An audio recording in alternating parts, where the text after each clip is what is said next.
According to the National Electrical Code, there are two acceptable methods for grounding dry transformers. Let's discuss them. Method 1 involves grounding at the transformer. Firstly, connect the transformer case to the grounded conductor of the primary circuit. Secondly, connect a grounding electrode to the transformer case. Thirdly, connect the neutral conductor of the secondary circuit to the grounded conductor of the primary circuit. Fourthly, bond the building steel to the transformer case. Method 2 involves grounding at the panel. Firstly, connect the neutral and ground conductors together at the panel. Secondly, run a separate grounding conductor, size the same as the neutral, with the feeder wires. Thirdly, connect the grounding conductor to the grounding electrode system at the panel. Fourthly, bond the panel enclosure to the grounding conductor. Your current method appears to be a combination of both of these methods, which is not permitted by the NEC.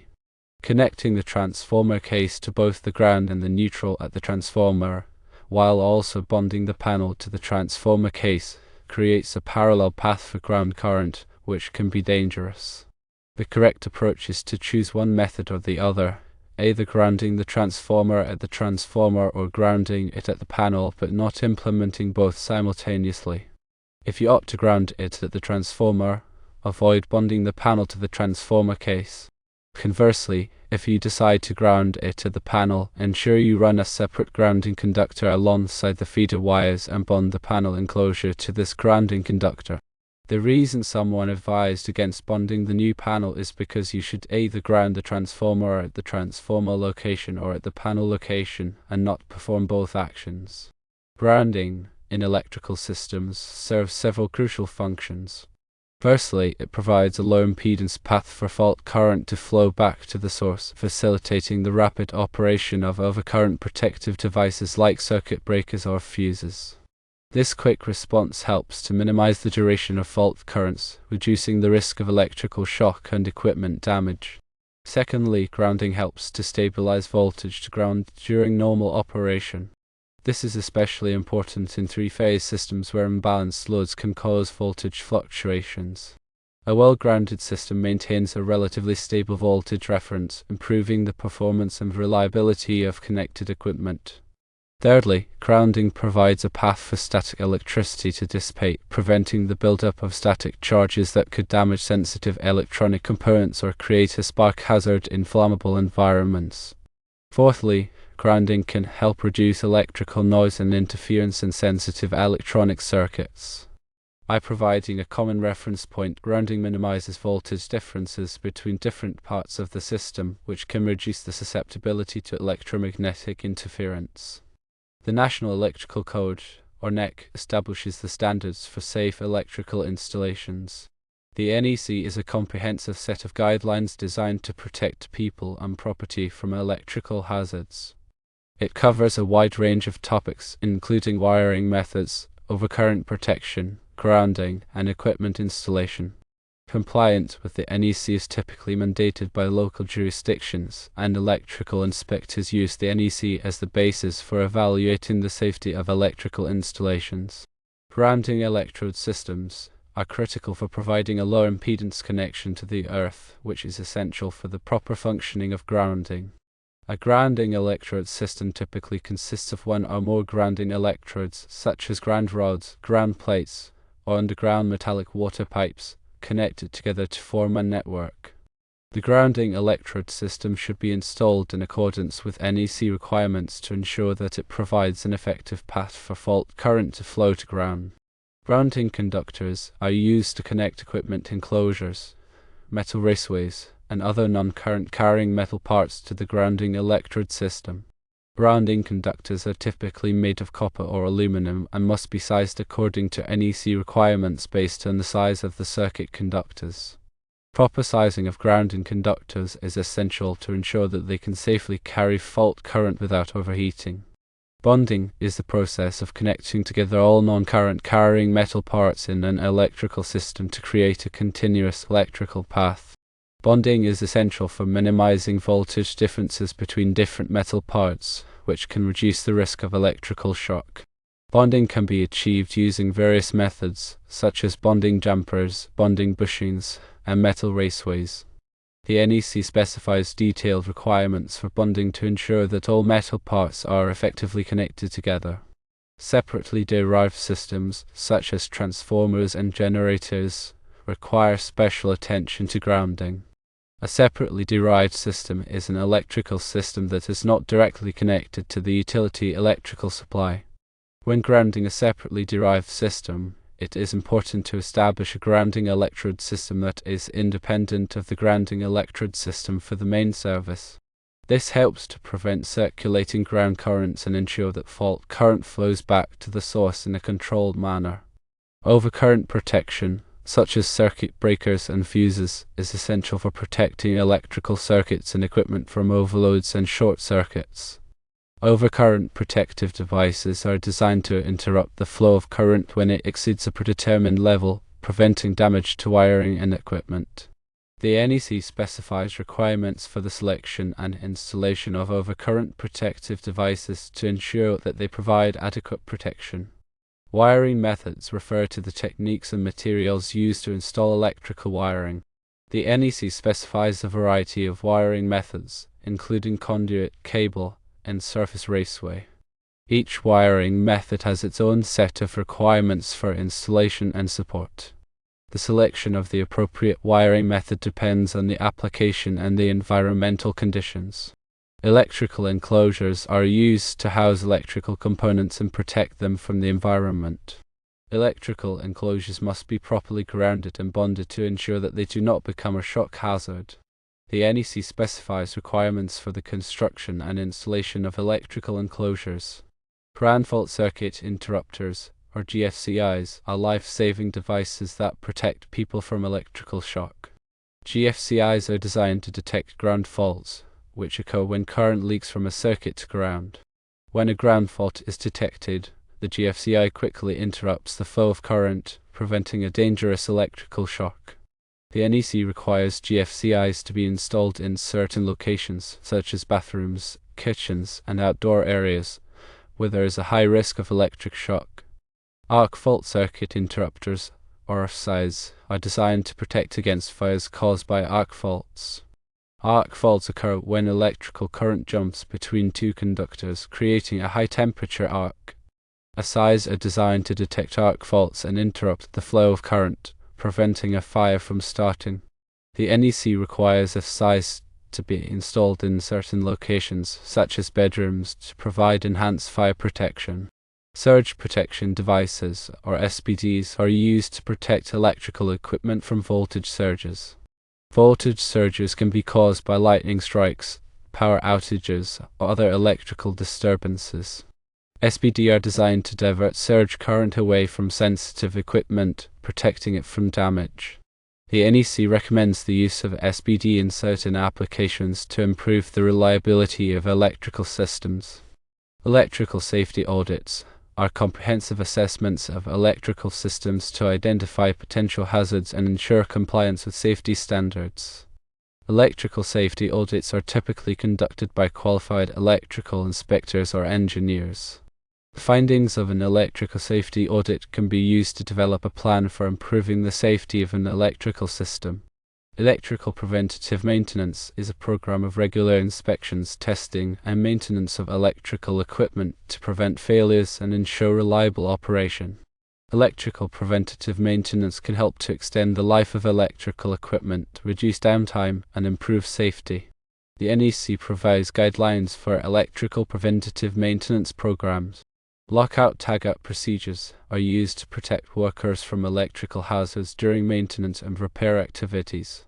Lockout-tagout procedures involve disconnecting equipment from its power source and securing it in a safe condition before work begins. The NEC provides requirements for lockout-tagout procedures to ensure that workers are protected from electrical shock and other hazards. Electrical safety training is essential for all workers who work with or around electrical equipment. Electrical safety training should cover topics such as electrical hazards, safe work practices, and the use of personal protective equipment. The NEC recommends that employers provide regular electrical safety training to their employees. In addition to the NEC, other standards and regulations may apply to electrical installations depending on the location and the type of facility. These may include state and local electrical codes, as well as industry-specific standards such as those developed by the Institute of Electrical and Electronics Engineers, or IEE, and the National Fire Protection Association, or NFPA.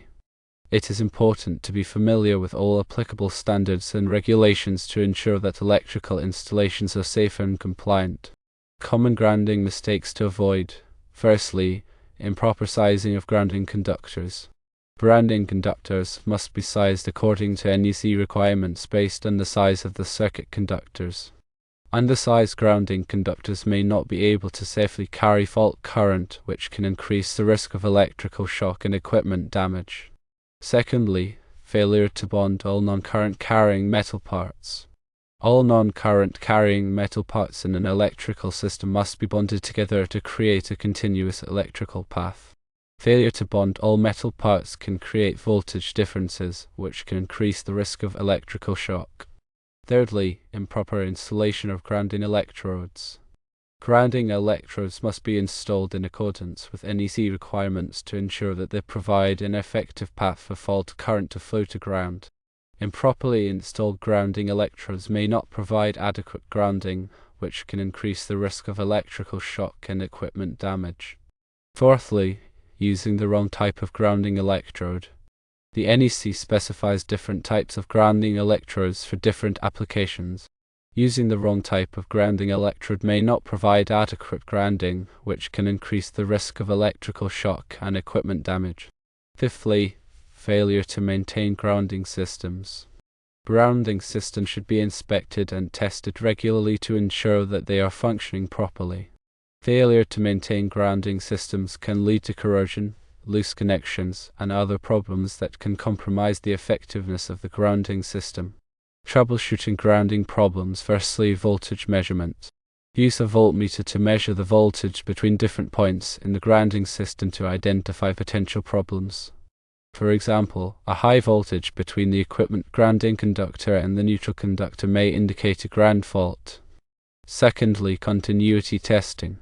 Use a continuity tester to verify that all grounding conductors are properly connected and that there are no open circuits. Thirdly, impedance testing. Use an impedance tester to measure the impedance of the grounding system to ensure that it is low enough to provide an effective path for fault current to flow to ground. Fourthly, ground resistance testing. Use a ground resistance tester to measure the resistance of the grounding electrode system to ensure that it is within acceptable limits. If the ground resistance is too high, it may indicate that the grounding electrode system is not providing adequate grounding. Understanding grounding symbols and diagrams. Electrical drawings and diagrams use specific symbols to represent grounding components. Familiarity with these symbols is essential for interpreting electrical plans and troubleshooting grounding systems. Common grounding symbols include ground rods, equipment grounding conductors, and bonding jumpers. Grounding in hazardous locations. Hazardous locations, such as those containing flammable gases or dust, require special grounding considerations. The NEC provides specific requirements for grounding in hazardous locations to minimize the risk of explosions and fires. These requirements include the use of intrinsically safe equipment, explosion-proof enclosures, and specially designed grounding systems. Grounding for sensitive electronic equipment. Sensitive electronic equipment, such as computers and medical devices, requires clean and stable grounding to prevent malfunctions and data loss. Dedicated grounding systems, isolated grounding systems, and shielded cables are often used to minimize electrical noise and interference. The NEC provides guidelines for grounding sensitive electronic equipment. Grounding and lightning protection. Lightning protection systems are designed to protect buildings and equipment from lightning strikes. Grounding is an essential component of a lightning protection system, providing a path for lightning current to flow safely to ground. The NEC and other standards provide requirements for grounding lightning protection systems. Grounding for renewable energy systems. Renewable energy systems, such as solar photovoltaic, or PV, and wind power systems require special grounding considerations. The NEC provides specific requirements for grounding renewable energy systems to ensure that they are safe and reliable. These requirements address issues such as ground fault detection, overcurrent protection, and isolation of the system from the utility grid. Grounding for data centers. Data centers are critical facilities that require reliable and stable power. Grounding is essential for ensuring the proper operation of data center equipment and preventing data loss. Data centers often use specialized grounding systems, such as isolated grounding systems and mesh grounding systems, to minimize electrical noise and interference. Grounding for healthcare facilities. Healthcare facilities have unique grounding requirements to protect patients and staff from electrical shock. The NEC provides specific requirements for grounding in healthcare facilities, including the use of isolated power systems and ground fault circuit interrupters, or GFCIs, in patient care areas. These requirements are designed to minimize the risk of electrical hazards in these sensitive environments. Grounding for industrial facilities. Industrial facilities often have complex electrical systems with a wide range of equipment. Grounding is essential for ensuring the safety and reliability of industrial electrical systems. The NEC provides requirements for grounding in industrial facilities, including the use of equipment grounding conductors, bonding jumpers, and grounding electrode systems. These requirements are designed to minimize the risk of electrical hazards and prevent equipment damage. By adhering to the NEC guidelines and understanding the principles of grounding, one can ensure the safety and reliability of electrical systems in various applications.